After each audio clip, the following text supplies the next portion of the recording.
Hi, I'd like to take this opportunity to introduce you to William Verthein. William is a very unique student as far as I'm concerned, because this is somebody who has quite a bit of experience, and I'm going to have him share that with you. And he is taking his transferable skills from his previous background and moving full speed ahead into computer science, cybersecurity. William, would you please explain how you got to this point?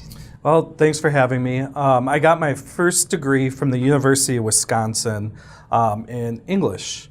And then I wasn't really sure what I was going to do quite after getting my bachelor's, so I decided to stay in school and get my master's in social work, still at the University of Wisconsin.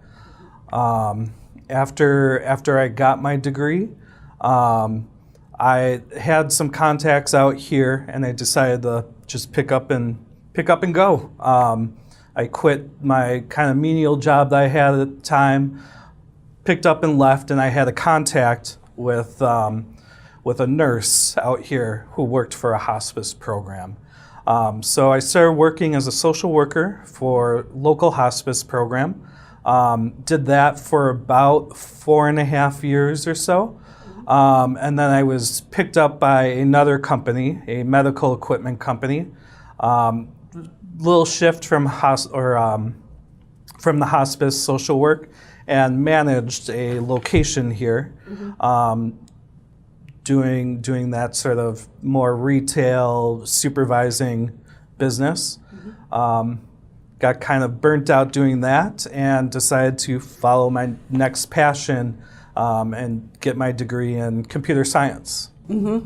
So when we talked, we had an opportunity, because as part of this career assessment that we use, we go through a debrief and we get to know you pretty well, which kind of surprised you how well. It did surprise me, yes.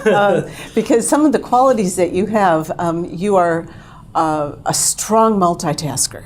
Yes. You are, if you're not doing, 4, 5, 6, 7, 8 different things at the same time? Oh gosh, yeah. Yeah, and you don't like a lot of repetition to what you're doing. You like problem solving. Exactly. I like doing all sorts of different things. If I'm doing the same thing over and over again, I can get bored. I can get bored quickly. Yes. Yeah. Yes, but the thing that's a really strong quality that you have that I want to emphasize is that there's nothing wrong with being a multitasker and doing various different things, but paying attention to detail, especially in computer science and certain things, and you are exceptional. I mean, you are very, very detail-oriented. Yes. And so for those other multitaskers, they may need to have someone on their team. Right, exactly. Of course, with computer science, especially if you're writing software, at least in my opinion, you have to be detail-oriented, because if you're not, you make a small mistake, what you're writing just isn't going to work. Yeah. Now, not only is it not going to work, it's also not going to be secure. Exactly. And some of the things that I've noticed about your profile is that you're very interested in and caring. I mean, the fact that you did hospice work.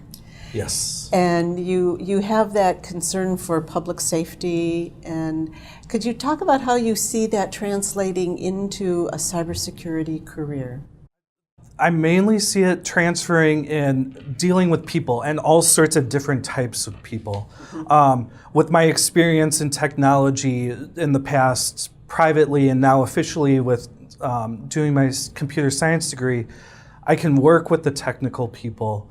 And then I can cross over to management. I have that experience working in management with the company and working with the president of the company, and kind of how to finagle getting what you want. So those people skills, while it's completely different from hospice care, are definitely able to transfer over to dealing with all the sorts of different types of people you're going to in cybersecurity, from the technical side to the policy and management side.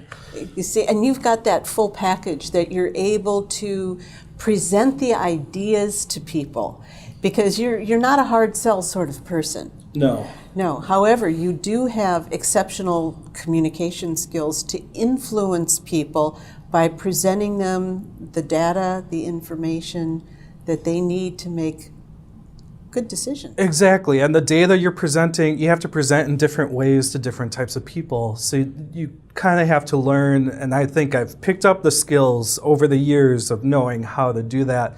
You're going to present more, hey, this is how you're going to, for your company, you're going to benefit financially if you do A, B, and C. You're not going to say that to your tech people. They don't care. You're going to present the data in different ways. Okay. And you see, a lot of the experience that you have, and I want to point this out, because having a degree, a master's degree in social work, is you're dealing with people.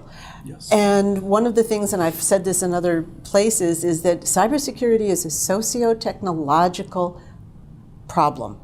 It's a new discipline, it's growing, and you are taking skill sets from your background with a major in English. You're taking your social skills, your social work skills, understanding people and systems, yes, your C-suite skills, maybe, and you are a complete package. So I'm looking forward to seeing how your career is going to just blossom as you get into the cybersecurity full speed ahead. Yeah, and I'm looking forward to it as well. The one thing I've realized just in my short time doing cybersecurity right now is how interdisciplinary it truly is. It's not just the technical side. I can always use my technical skills there, but there's way more to it than just the technology. Yeah, there is. And one of the things that we're going to see other people who are transitioning from other careers, and you're very representative of that population. However, unlike a lot of the people that we get contacted by who say, well, how much technology do I need? And they may want to take a couple of labs. You went back and took an entire degree. Well, you only took the last 2 years of the degree, correct? Correct. But the point is you did what we call a post-baccalaureate. That's right. And seeing your profile, dare I ask what your GPA is, 3 point what? It's a 3.8. 3.8. Yes. Does not surprise me in the slightest. So, William, we expect great things from you, and I'm looking forward to working with you in the coming years. I look forward to it as well. Thank you very much.